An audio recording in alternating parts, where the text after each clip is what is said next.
Good morning, students. Myself Soni ma'am. Today I will teach you SST chapter. Our chapter name is Conservation of the Environment. Okay, मतलब हम अपनी पर्यावरण की सुरक्षा कैसे करें। आइए स्टार्ट करते हैं। Our environment has both living and non living things.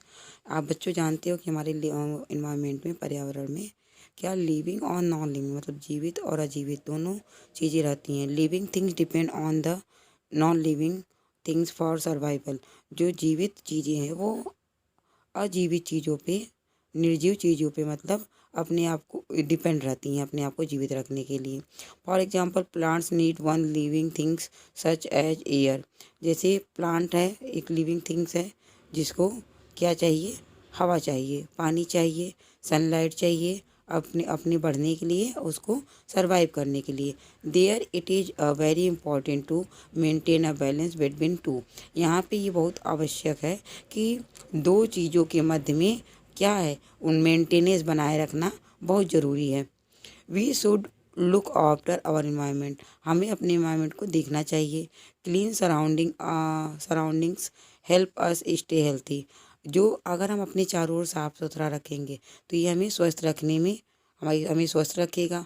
Dirty surrounding lead to the growth of the germs. जो डर्टी इन्वायरमेंट रहेगा, हमारे चारों तरफ डर्टी सराउंडिंग्स रहेंगे, चारों तरफ गंदगी रहेगी तो क्या होगा, जर्म्स पैदा होंगे। ठीक है, विच कॉज मेनी डिजीज, जिसकी वजह से कई बीमारियों को जन्म होगा। Do not throw waste material और household garbage on the road. जो है आपको जो है ये वेस्ट मटेरियल जो घर में निकलते हैं, गार्बेज कूड़ा करकट निकलता है, उसको सड़क पे नहीं फेंकना चाहिए। इन पार्क और the other public place, park में नहीं फेंकना चाहिए और कोई अदर पब्लिक प्लेस में नहीं फेंकना चाहिए। Throw them in the garbage bins, इन्हें जो है कूड़ेदान में ही फेंकना चाहिए। Do not throw anything in the street drains और रिवर्स। जो है उसमें आपको गल की जो नालियाँ होती हैं, रिवर्स होते हैं, उसमें कोई भी चीज़ नहीं फेंकनी चाहिए। नालियाँ और नदियाँ हमेशा साफ रखनी चाहिए।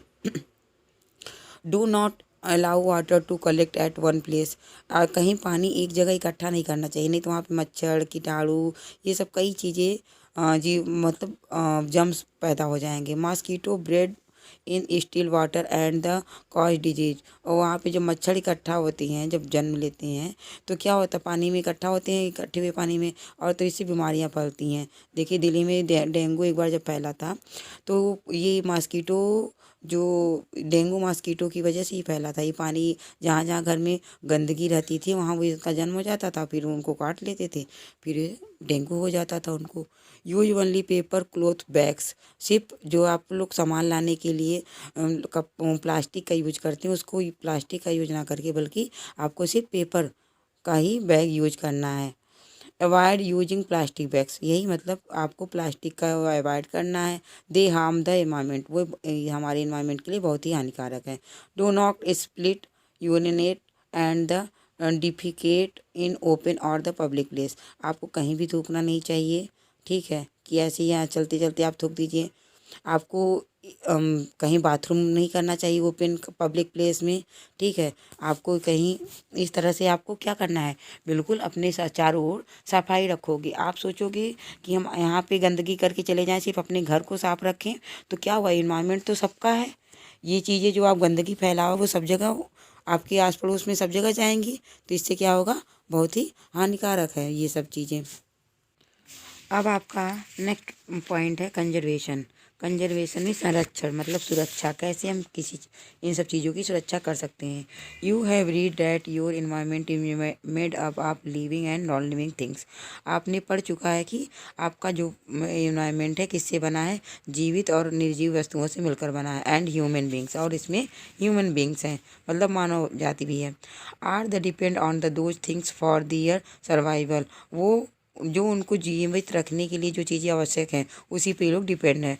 Due to the misuse of these and imbalance, misuse of these and imbalance in is created.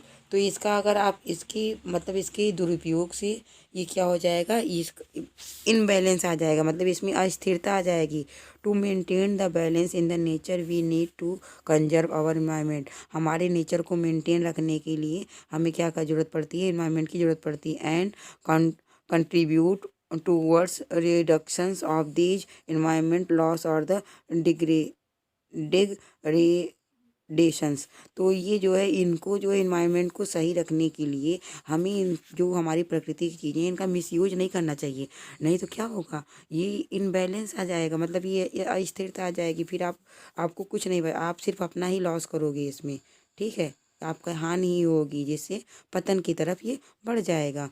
Conservation is the preventions of loss waste damage and the destructions to the environment.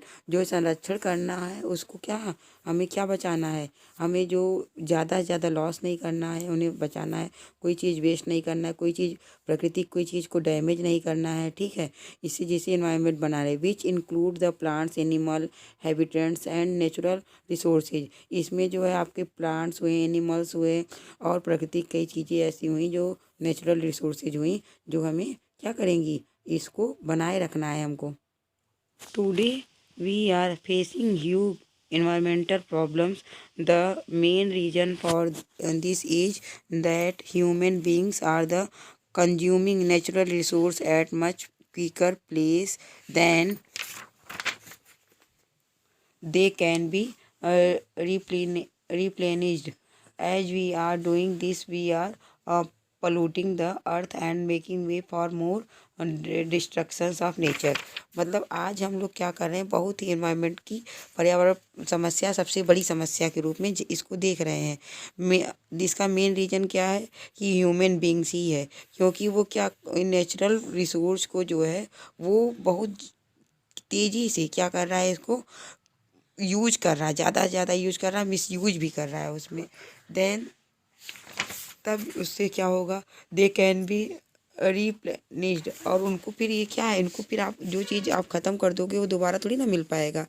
And as we are doing this we are polluting the earth and making way for more directions of nature destructions of nature. तो इससे जो है क्या होगा, हम लोग इसको pollute करेंगे तो इससे क्या होगा, हमारा पृथ्वी और क्या होगा, बर्बादी की तरफ जाएगा, यहाँ प्रकृति का हानि होगा। These are the main examples of this. इसके कई एग्जाम्पल्स आपको दिए जा रहे हैं। The water level in the ocean rising rapidly and many islands such as the Andaman and Nicobar Island are under threat of the being completely submerged in a few years time। तो ये जो आपका water level है वो इसका बहुत तेज़ी से घटता जा रहा है। और जो आइलैंड द्वीप हैं जो आपके अंडमान और निकोबार आइलैंड, ये क्या है, ये सब कम्प्लीटली सबमर्ज होते जा रहे हैं, मतलब ख़त्म होते जा रहे हैं, और जो है कुछ साल में बिल्कुल ख़त्म हो जाएंगे। एंड यहाँ का मतलब जो पानी है वो ख़त्म हो जाएगा। ह्यूज चंक्स ऑफ आइस, जो आइस का जो एक बहुत बड़ा जो एक जहाँ खूब ढेर सारे आइस इकट्ठे होते हैं उसको ग्लेशियर कहते हैं। तो वो क्या है, बहुत तेज़ी से are melting too quickly in Antarctica, और अंटार्कटिका की से बहुत तेज़ी से पिघल रहा है। Because global warming cause by the pollution. हमारे ग्लोबल वार्मिंग मतलब जो पोल्यूशन हम लोग कर रहे हैं उसकी वजह से ग्लोबल वार्मिंग बहुत तेज़ी से उसका हानि, उसमें कई हानियाँ हो रही हैं, गर्मी पैदा हो रहा है जिस वजह से ये पिघल रहा है। Forest cover as fast disappearing, और जो है आपका फॉरेस्ट जंगलों का कटाव हो रहा है जो वो बिल्कुल घटते जा रहे हैं। जब पेड़ पौधे ही नहीं रहेंगे, जानवर नहीं रहेंगे तो हम लोग कैसे रह पाएंगे। And the landslides will no longer be an uncommon happening. तो आप देखिए इसमें फॉरेस्ट आपका बिल्कुल ख़त्म होता जा रहा है। Landslides longer and the uncommon happening. जो पृथ्वी के अंदर कई ऐसी प्लेट्स होती हैं जो वो क्या है, बहुत तेज़ी से उसमें वो बिखराव आ रहा है, ठीक है। Here some way in which we can conserve the environment. यहाँ कई ऐसे तरीके हैं जिसकी वजह से हम लोग अपने क्या कर सकते हैं, एनवायरनमेंट को बचा सकते हैं। जो अब आपका नेक्स्ट टॉपिक है ओवर पॉपुलेशन ठीक है। पोल्यूशन एंड लैंड पोल्यूशन क्या होता है, ये सब हम आपको नेक्स्ट वीडियो में बताएंगे। आप इतना इसमें आप सब तब तक आप लोग इसको पढ़िएगा। इसमें जो हार्ड वर्ड मीनिंग है उसको क्लास वर्क में लिख के दिखाइएगा हमको, ठीक है। और इस चैप्टर का जो एक्सरसाइज दिया है उसको फाइंड आउट करके फिलअप करिएगा। ये आपका CW है। आशा करती हूँ कि आपको ये चैप्टर